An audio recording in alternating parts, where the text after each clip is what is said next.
વડોદરાના પૂર્વ ડેપ્યુટી મેયરને 6 માસની કેદની સજા થઈ। પૂર્વ ડેપ્યુટી મેયર યોગેશ મુક્તિને 6 માસની કેદની સજા થઈ છે। વોર્ડ ઓફિસરને લાફો ઝીંકવાના કેસમાં કોર્ટે સજા ફટકારી। વર્ષ 2014માં કારેલીબાગમાં આ બનાવ બન્યો હતો। વુડા સર્કલથી અમિતનગર સુધી દબાણ હટાવવા ગયેલા વોર્ડ ઓફિસરને લાફો ઝીંક્યો હતો। વોર્ડ ઓફિસર જગમાલ નંદાણીયાએ કારેલીબાગ પોલીસ સ્ટેશનમાં ફરિયાદ કરી હતી। અમદાવાદમાં ટ્રાફિક પોલીસની હેલ્મેટ ડ્રાઈવ। સરકારી કચેરીમાં તૈનાત કરાશે ટ્રાફિક પોલીસ। હેલ્મેટ ન પહેરનાર કર્મચારીને દંડ કરવામાં આવશે। રાજ્ય પોલીસ વડાએ એક્શન પ્લાન બનાવ્યો છે।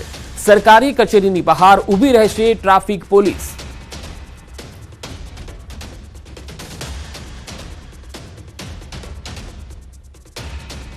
વડોદરા કોર્પોરેશનનો સપાટો। કોર્પોરેશન દ્વારા બાકી વેરો વસૂલ કરવા આકરી કાર્યવાહી કરાઈ।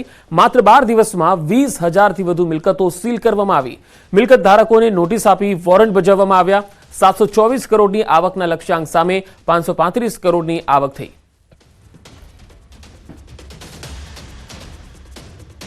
તો 724 કરોડની આવકના લક્ષ્યાંક સામે 535 કરોડની આવક થઈ। વડોદરા કોર્પોરેશને સપાટો બોલાવતા જે લોકોનો વેરો બાકી હતો તેમની સામે આકરી કાર્યવાહી કરવામાં આવી। વ્યાજખોરના ત્રાસથી વધુ એક આત્મહત્યા। અમદાવાદના ઈસનપુર વિસ્તારનો આ બનાવ છે। વ્યાજખોરોના ત્રાસથી એક યુવકે આત્મહત્યા કરી લીધી। સુસાઇડ નોટ લખી ગળે ફાંસો ખાઈ યુવકે આત્મહત્યા કરી। 6 લોકો વિરુદ્ધમાં ફરિયાદ નોંધાઈ છે। તો ઈસનપુરનો આ બનાવ છે જ્યાં વ્યાજખોરોના ત્રાસથી એક યુવકે આત્મહત્યા કરી લીધી। તેણે સુસાઇડ નોટમાં પણ ઉલ્લેખ કર્યો છે। ગળે ફાંસો ખાઈ યુવકે આત્મહત્યા કરી। 6 લોકો વિરુદ્ધમાં ફરિયાદ નોંધાઈ છે।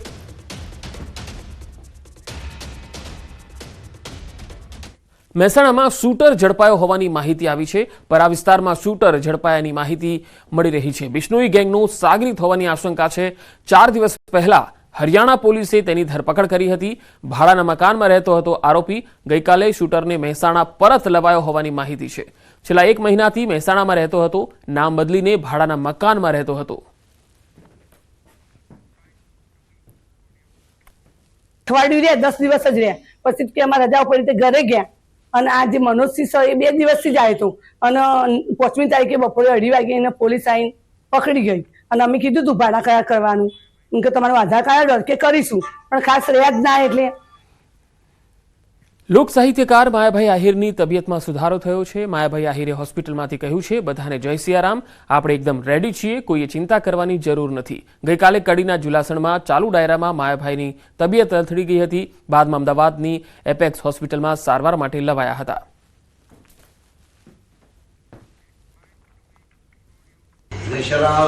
આપણે એકદમ રેડી થયો, કોઈ ચિંતા કરવાની જરૂર નથી।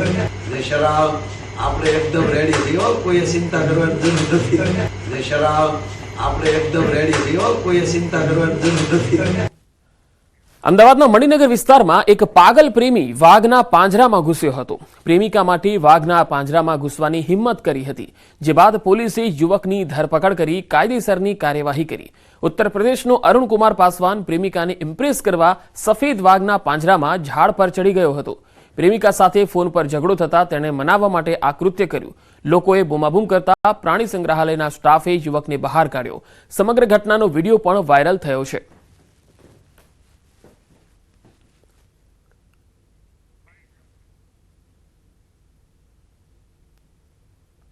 એની પ્રેમિકા સાથે કઈ એની બોલાચાલી થઈ રહી હતી। એનો કોલ ચાલુ હતો ફોનમાં અને ફોનમાં કોલ ચાલુ હતો ને એની પ્રેમિકાએ એને કંઈક કીધું કે એટલો બધો હિંમતવાળો હોય તો તું જા, તો ચાલુ કોલે જે સીધો એની જે રેલિંગ હોય રેલિંગથી અંદર જવાની પણ બનાવી હોય છે, એટલે રેલિંગની અંદર ગયો અને રેલિંગની અંદર જઈ અને જે પાંજરું છે તે પાંજરાની ઉપર ચડીને એની બાજુમાં જે વૃક્ષ હતું પાંજરામાં એ વૃક્ષની ઉપર ચડી ગયો હતો। ત્યારે એની પ્રેમિકાનો કોલ ચાલુ હતો એટલે પોતે એવું બતાવવા માંગતો હતો કે હું પ્રેમમાં શું કરી શકું। એની પ્રેમિકા સાથે કઈ સુરતમાં લક્ઝરિયસ કાર સાથે નબીરાઓના સીન સપાટાના મામલે પોલીસે કાર્યવાહી કરી છે। પાલ પોલીસે 11 લક્ઝરિયસ કાર ડિટેન કરી છે। અન્ય 9 કાર બહાર હોવાથી કાર માલિક સંપર્ક વિહોણા બન્યા છે। વિદ્યાર્થીઓ કાર ચલાવતા હતા કે કેમ તેને લઈને પણ તપાસ કરવામાં આવશે। તપાસના અંતે જરૂર જણાશે તો ગુનો નોંધાશે। હાલમાં 12 જેટલી ગાડી છે એને ડિટેન કરવામાં આવેલી છે। 5 વ્હીકલ છે એ કોઈ ફંક્શનમાં બહાર છે એનો સંપર્ક થયેલો છે અને 9 જેટલી ગાડી છે એ શહેરની બહાર છે, તો એ પણ કાલે મળી જશે. તો એ લોકોને પણ એ ગાડીઓ પણ ડિટેન કરવાની કાર્યવાહી કરવામાં આવશે. જૂનાગઢના કેશોદના ફાગડી ગામે તોરણિયા હનુમાન મંદિરના સાધુ અને સાધ્વીને દૂર કરવામાં આવ્યા. ગ્રામજનોએ ભેગા થઈને સાધુ સિદ્ધરાજ મુનિ અને પરપ્રાંતીય સાધ્વીને સેવામાંથી હટાવી દીધા. મંદિરમાં આવતા ભાવિક ભક્તો સાથે અયોગ્ય વર્તન કરતા હોવાનો ગ્રામજનોએ દાવો કર્યો. ગ્રામજનો દ્વારા તેમની રૂમની તપાસ કરતા મેકઅપ સહિત વાંધાજનક વસ્તુઓ મળી આવી.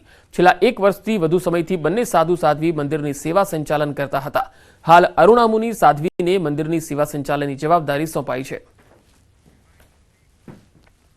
અવનવી પ્રવૃત્તિ એ લોકોએ હાવ મનમાની ચાલુ કરી દીધી એની, કે કોઈ ભક્તો કે કોઈ સંતો આવે એને કોઈ સારો જવાબ ન આપતા, કોઈ ઘરવા ન દેતા, અને હંમેશા માટે જ્યારે કોઈ પણ આવે ત્યારે દારૂની નશાની હાલતમાં ધૂત પડ્યો.